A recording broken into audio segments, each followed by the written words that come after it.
بسم اللہ الرحمن الرحیم۔ حالات و واقعات مولا علی علیہ السلام۔ پیغمبر اکرم صلی اللہ علیہ وآلہ وسلم نے منصب رسالت پر فائز ہوتے ہی مخفی طور پر تبلیغ کا آغاز کر دیا۔ 3 برس گزر گئے، چوتھا سال شروع ہوا تو اعلانیہ دعوت و تبلیغ کا حکم آیا۔ حضرت صلی اللہ علیہ وآلہ وسلم نے حضرت ابو طالب علیہ السلام کے مکان کو مرکز تبلیغ قرار دیا۔ مولا علی علیہ السلام، جن کی عمر 12 برس تھی، سے فرمایا کہ وہ اولاد عبد المطلب کے کھانے کا سامان مہیا کریں اور انہیں پیغام دیں کہ وہ شریک دعوت ہوں۔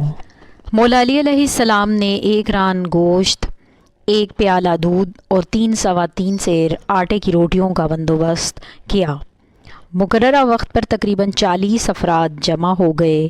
اگرچہ کھانے والوں کی تعداد کھانے سے زیادہ تھی، مگر اللہ نے اتنی برکت دی کہ سب نے کھل کر کھایا، پھر بھی کھانا بچ رہا۔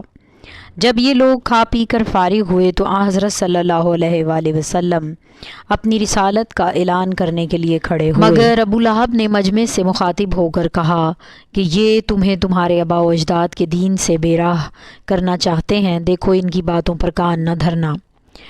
ابو لہب کی اس شرانگیزی کا نتیجہ یہ ہوا، کچھ لوگ اٹھ کھڑے ہوئے اور ان کی دیکھا دیکھی دوسرے بھی اٹھ کھڑے ہوئے، اور پیغمبر اکرم صلی اللہ علیہ وآلہ وسلم جو کہنا چاہتے تھے نہ کہہ سکے۔ دوسرے دن پھر مولا علی علیہ السلام کے ذریعے انہیں دعوت دی۔ وہ لوگ جب کھا پی چکے تو پیغمبر اکرم صلی اللہ علیہ وآلہ وسلم فریضہ تبلیغ ادا کرنے کے لیے کھڑے ہوئے۔ ابو لہب نے پھر رخنہ ڈالنے کی کوشش کی۔ حضرت ابو طالب علیہ السلام نے اس کی روش دیکھ کر اسے ڈانٹا اور کہا، اے بدبخت، تجھے ان باتوں سے کیا واسطہ؟ وہ چپ ہو کر بیٹھ گیا۔ پھر مجمع سے مخاطب ہو کر کہا، تم سب اپنی اپنی جگہ سکون سے بیٹھو، اور پیغمبر اکرم صلی اللہ علیہ وآلہ وسلم سے کہا، شوق سے کہیں، ہم آپ کی ایک ایک بات غور سے سنیں گے اور اس پر عمل کریں گے۔ حضرت صلی اللہ علیہ وآلہ وسلم کی ڈھارس بندھائی، پھر انہوں نے خطاب کرتے ہوئے فرمایا، میں تمہارے لیے دنیا و آخرت کی بھلائی لایا ہوں، اور خدا نے مجھے حکم دیا ہے کہ میں اس بھلائی کی طرف تمہیں دعوت دوں۔ تم میں کون شخص ہے جو اس سلسلے میں میرا معاون و مددگار بننے کے لیے تیار ہو؟ میں وعدہ کرتا ہوں کہ وہی میرا بھائی، میرا وصی اور میرا جانشین قرار پائے گا۔ چند آدمیوں کے علاوہ کوئی بھی اس اعلان پر خوش نہ تھا۔ چہ جایا کہ ان میں سے کوئی دستے تعاون بڑھاتا۔ اس خاموش فضا میں مولا علی علیہ السلام کی آواز ابھری، یا رسول اللہ، اگرچہ میں کمسن ہوں مگر آپ کا معاون و مددگار رہوں گا۔ حضرت صلی اللہ علیہ وآلہ وسلم نے فرمایا، اے علی، تم ذرا توقف کرو، شاید ان بڑوں میں سے کوئی میری آواز پر لبیک کہے۔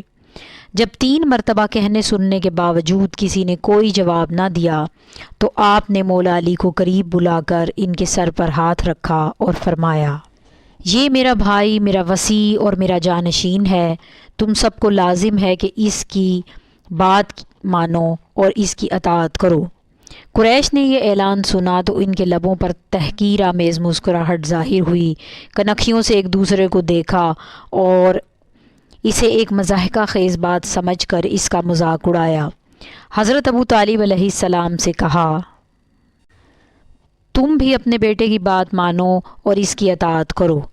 اگرچہ اس وقت مولا علی علیہ السلام کی آواز کو کوئی وزن نہیں دیا گیا اور بے سروپا بات سمجھ کر اس کا تمسخر اڑایا گیا، مگر اس نوخیز بچے نے قریش کی بھری محفل میں جو وعدہ کیا تھا پوری طرح نبھایا۔